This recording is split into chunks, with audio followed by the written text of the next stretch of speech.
1998 was one of the most important years in video game history. Many games which saw the light of day that year would go on to become absolute classics that are still played and talked about to this day. Games like Ocarina of Time, Spyro, Metal Gear Solid, Baldur's Gate, and of course Half-Life. And you already know how this story goes, you've heard it 100 times before, but tough luck, I gotta remind you either way. Half-Life is one of the single most important first-person shooters ever made, a game which absolutely revolutionized the genre and carved in stone certain narrative and gameplay trends that would become widespread in shooters for the next 2 decades.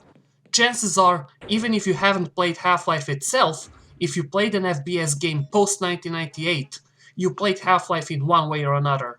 That's how deep its roots go. Furthermore, Half-Life spawned an entire franchise with several expansion packs, sequels, mods, some of which later became their own highly successful games, and much, much more. It is one of my absolute favorite video games of all time, and one of the main reasons I love shooters so much. And that is why today we're going to take a closer look at it.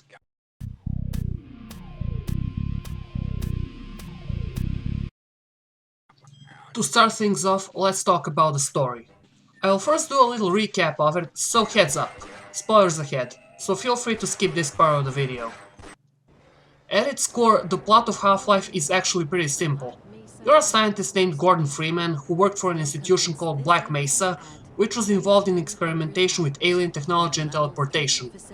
One day, an experiment goes wrong, leading to a resonance cascade, which fucks up the entire facility and teleports a bunch of evil alien monsters to our world. Your objective is to somehow make it to the surface and get help. Meanwhile, a special detachment of US Marines called the HECU are sent to clean up the mess. Your goals then shift to getting to the Lambda Complex section of the facility in hopes of closing the portal. On your journey, you discover that Black Mesa has been conducting experiments on alien beings for quite some time now. The government bastards. The scientists tell you that you have to travel to the alien world Zen and find out what's holding the portal open from that side. You do end up going to Zen where you meet and defeat the wait a minute. One eternity later. The Highlands? Okay. The Night Highland? A giant fetus-looking thing which informs you of some higher power. After you kill him, you are greeted by the G-Man himself, a man in a blue suit who appears at various points in the game and observes you. This guy is probably the second most famous character in the franchise, and his true identity and intentions are the subject of speculation even 20 plus years later. Anyway, this is just a short and incomplete recap. Obviously there's more to the story, however its depth and complexity is not the main reason why people remember it. Rather, it's the way it was told to the player. Up until Half-Life, stories in FPS games were usually told either through an occasional line of text during an intermission screen or through very basic cutscenes. Well, Half-Life changed all that. Throughout the game, from start to finish, you never leave Gordon's POV, and except in one short segment, control of the player's character is never taken away from you.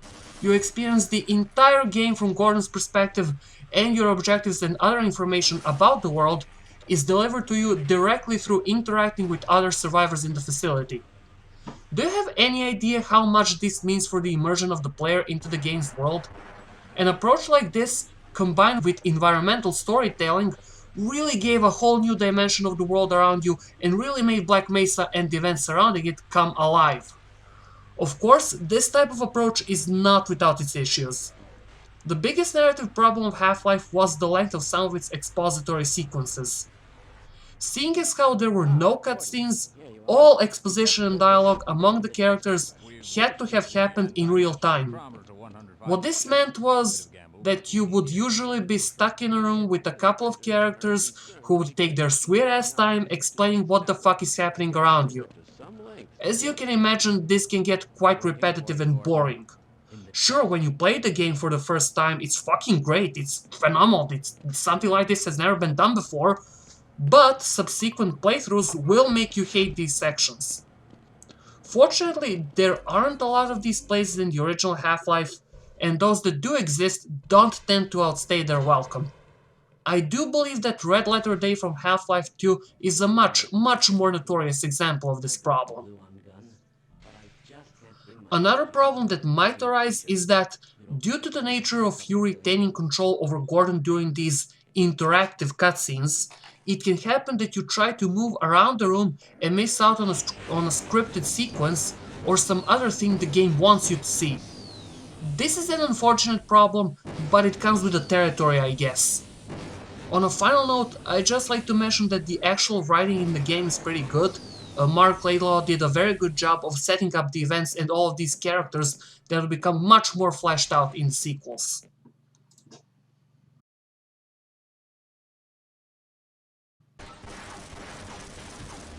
Moving on, let's talk about the gameplay. Despite being a first-person shooter at heart, Half-Life is a bit more than that.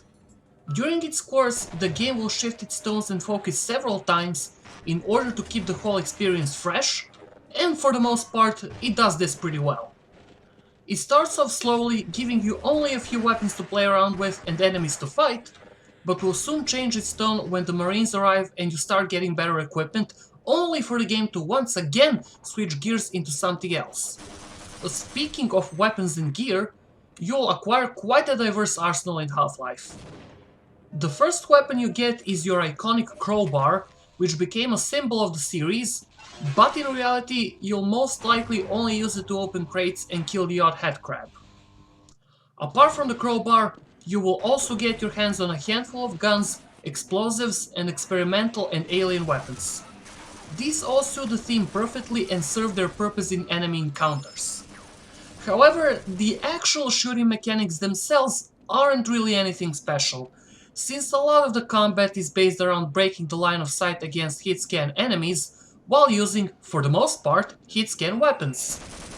However, what makes the combat enjoyable is the Marine AI and the level design. For 1998, Half-Life had some pretty advanced AI, and the Marines could coordinate their attacks, try to flash you out with grenades, position themselves, and so on.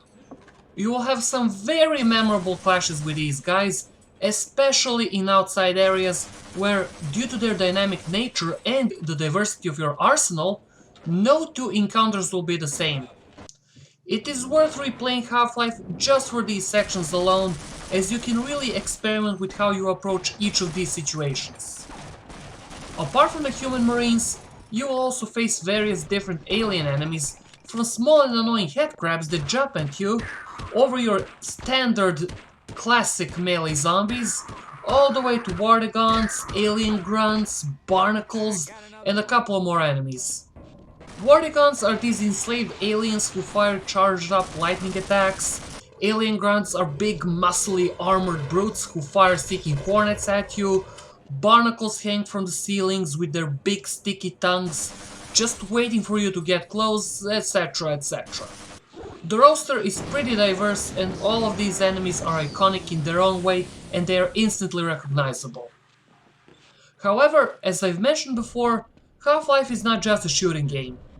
You'll spend a fair bit of time exploring Black Mesa and doing some platforming as well as puzzle solving.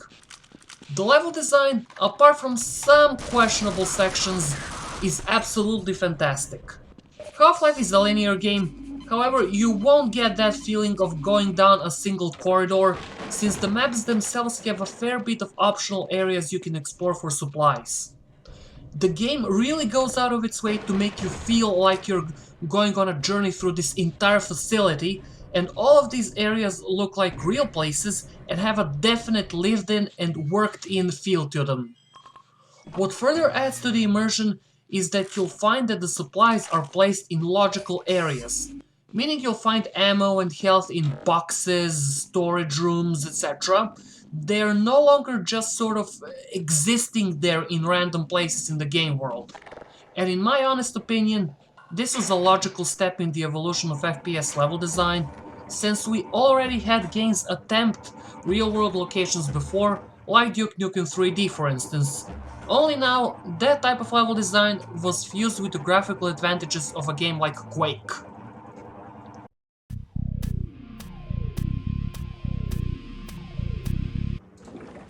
Speaking of Quake and graphics, Half-Life runs on the Gold Source engine, a heavily modified version of the Quake 2 and Quake World engine. And for its time, the game looks and sounds fucking fantastic, especially some of the weapon modeling and the overall environments. The very first map, Black Mesa Inbound, also serves in some sort of a tech demo to show off Valve's fancy new engine. The same goes for the sound and the music. Some of the sound effects, like door openings and other machinery, are carved directly into my skull. The music was composed by Kelly Bailey, and it consists of these techno-industrial tracks that play occasionally, but always at the right time, and it always fits the mood perfectly. The voice acting is also on point, with the standout being the G-Man, of course. In 2001, Valve released an HD pack which updated the weapon and character models, as well as changed the sound effects on some of the weapons. So for instance, the original MP5 was changed to an M4, and I don't know why they did that. I really don't like these models nor sounds. They feel so out of place and they kinda look ridiculous. Thankfully, you don't have to use this pack if you don't want to.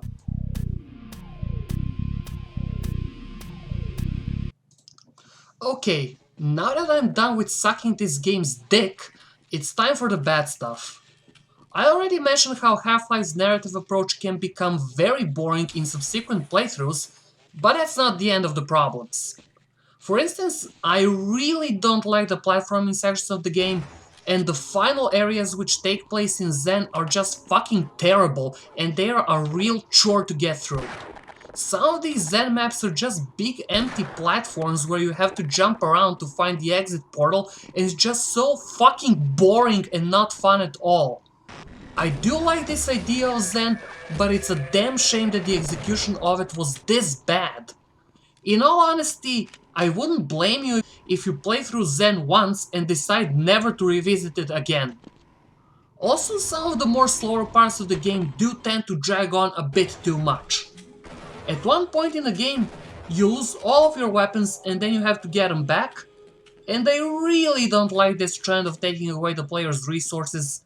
It kinda resets the game back to its beginning, and it kinda makes the entire thing just less fun. But this is pretty much it, I guess. There aren't really any other objective problems with the game. It runs smoothly on modern hardware, and the aforementioned HD pack is optional, so you don't have to use it if you'd find it bad like I did. Okay, time to slowly wrap this video up. All in all, Half-Life is an amazing experience, one I would absolutely recommend to any FPS lover or gamer in general. It defined the genre for years to come, was the trigger to Valve's jump into greatness and solidified their place in video game history, as well as spawning countless upon countless mods that made sure its legacy will always be remembered. In the next video, I'll be taking a look at the two expansions that were released for PC, Opposing Force and Blue Shift, so until then, this is where I get off.